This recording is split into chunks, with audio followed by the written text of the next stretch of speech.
Hello, everybody, and welcome to episode 46 of Therapy Thoughts with Lindsay. And as it has been for, I don't know, something like 130 days or something at this point, Randy Cash is there through the computer being my co-host and producer. Hey, how you doing? What's up?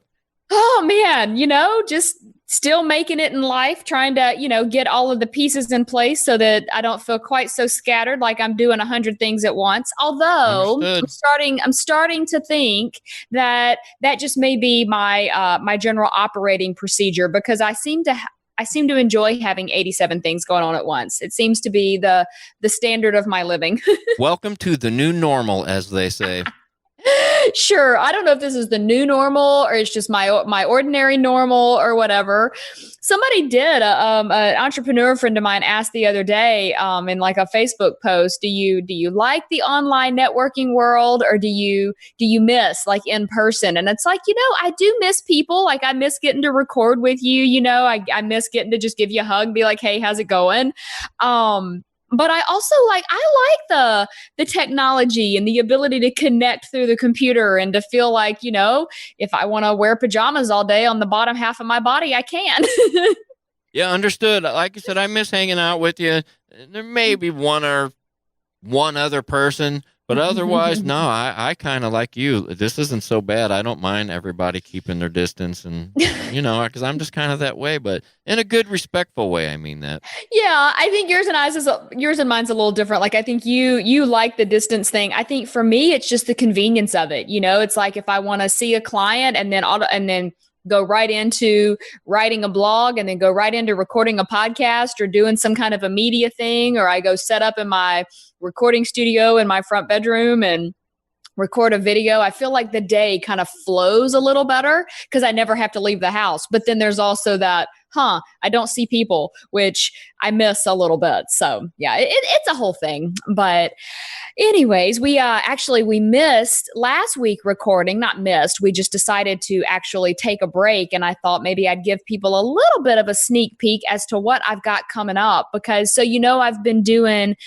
my relationship communication workshop, right? We've been doing that now. Well, I've had various iterations of it occurring since the beginning of the year.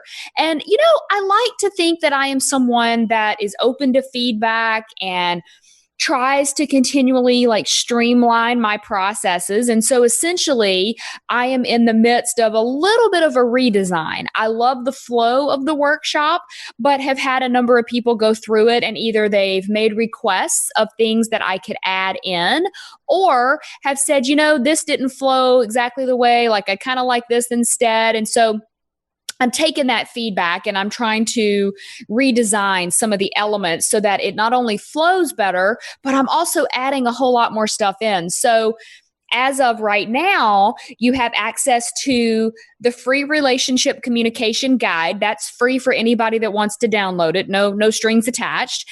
And then that gives you the option though to then sign up for a sort of short mini relationship communication workshop kind of implementation guide, so to speak, of how to use that communication guide.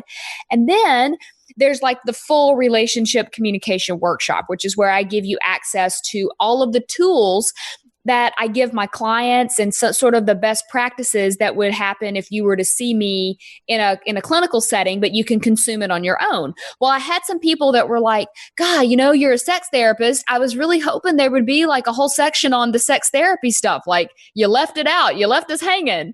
So I'm like, okay, that's a good point. I get that. So talked with a technology sort of company or group that I'm connected with to see like how hard would it be to go back in this already created workshop and like add some additional modules in there. So I'm working on that. I'm bringing the sex therapy stuff to the workshop. It'll be like the next bump up, essentially. It'll be the next step of the workshop. So you have access to all of the tools, including that sex therapy stuff.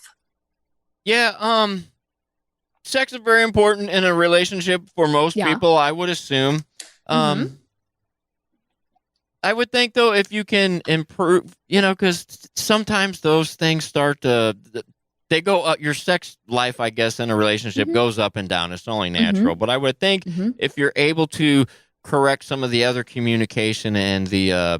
relationship between the two people, that the sex would hopefully only get better.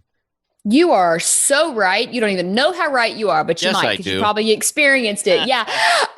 It is. You're so right though, because people ask me all the time, what do you do as a sex therapist? And yes, I can bring you a workshop course on best practices of how to have, healthy sexual erotic life. Absolutely, we can do that. But when it comes down to it, the health of the sexual aspect of the relationship is going to be directly related to how healthy the communication is.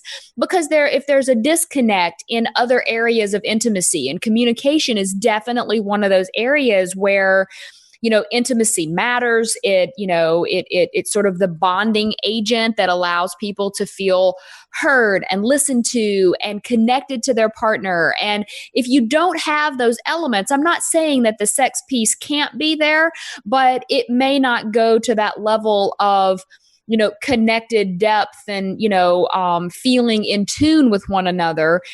As if you get the communication on track, the sex piece gets a little easier to talk about, because then it becomes building kind of like that same team mentality that we've been talking about, and, not projecting your feelings and emotions negatively on your partner, but rather being able to say, hey, I'd really like to do this, or I'd really like to experience that, or hey, how would you feel about, changing it up and, going, driving and parking somewhere and just kind of having fun in a car, or whatever it may be, right? It's this idea of how do we keep the magic alive? How do we keep that spark there, but then also maintain that intimate connection?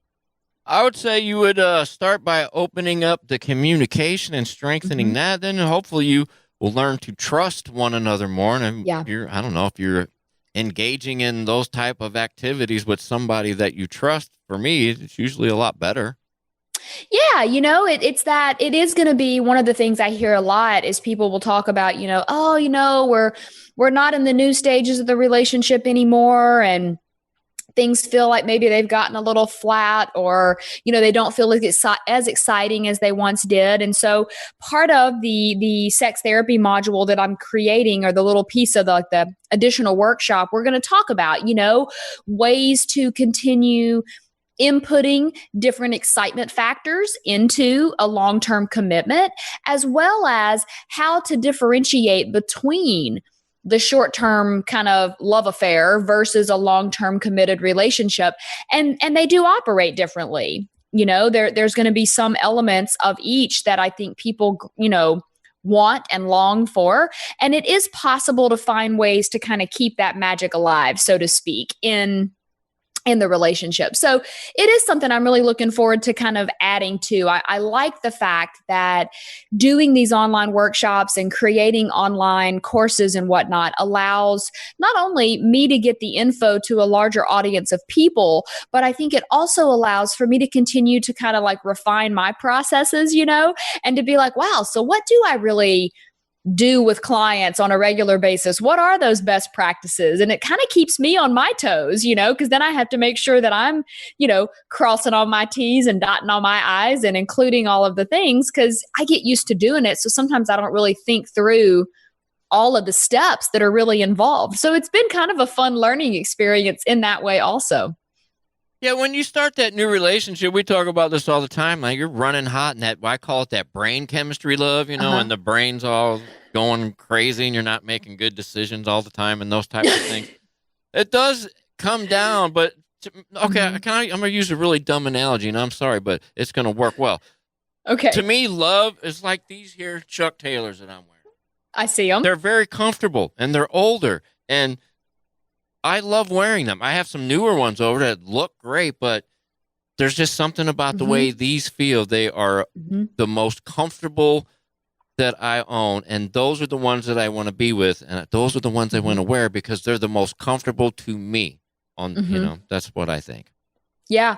No, I love that analogy. I think you're right. I think it's a difference between going and buying something new and then, I'm kind of the same way. I have a pair of tennis shoes that I bought 2 Christmases ago, and I wore them pretty much every day for the better part of a year, and then realized that like the squishy stuff on the inside was maybe not as squishy as it was when I first got them. So I bought an almost identical pair to replace them, and then promptly came home and put that pair in the box in the closet. And I have continued to wear the other ones oh, excuse me, I have hiccups. I have continued to wear the other ones just on, that like comfort level. You're welcome. I keep it real, people. I don't know what to tell you. I was literally in the middle of talking. A hiccup just came out. I know. And I don't want to compare love to my old shoes, but I'm telling you, when these break, like when the shoestrings break, I alter it and fix it. When there's a little spot there, it needs to be filled in with the Sharpie. I'll do that because I love these shoes and they're comfortable. Yeah. And you know what is? They're important to me. So it's worth my effort. So that's what I think you may have had those shoes as long as I've known you. You've had them for a while. Yeah. But they still look nice. And I think that is the other thing, when we really like and care about something, and yes, we're talking about an inanimate object. I understand that, but there is a certain level of care that we put into things that really do matter to us, and I think it is. It's one of those interesting experiences of, trying to figure out how to keep that magic alive and how to keep relationships, functioning at their absolute best, knowing that sometimes that level of best is going to shift and change. I've definitely had a lot of people throughout the last few months that are sort of dealing with all of the unrest and the craziness in the world right now, and just not really sure what the future is going to hold, that relationship communication and the ability to have that same team mentality and also to maintain an intimate, healthy, functioning relationship takes a little bit of effort and sometimes just takes some attention to those details. So I'm excited. I wish that we could have talked about it last week, but I just felt kind of bombarded with all of the things on my to-do list. And so I called you and I'm like, we're going to just take this week off because I am in the process of redesigning everything. So anyways, but I really am excited about where things are headed. Yay. Yay.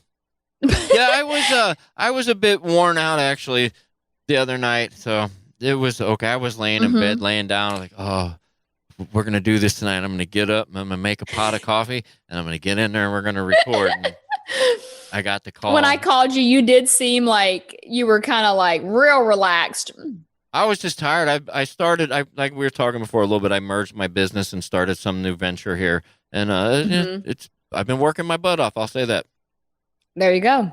There you go. All right.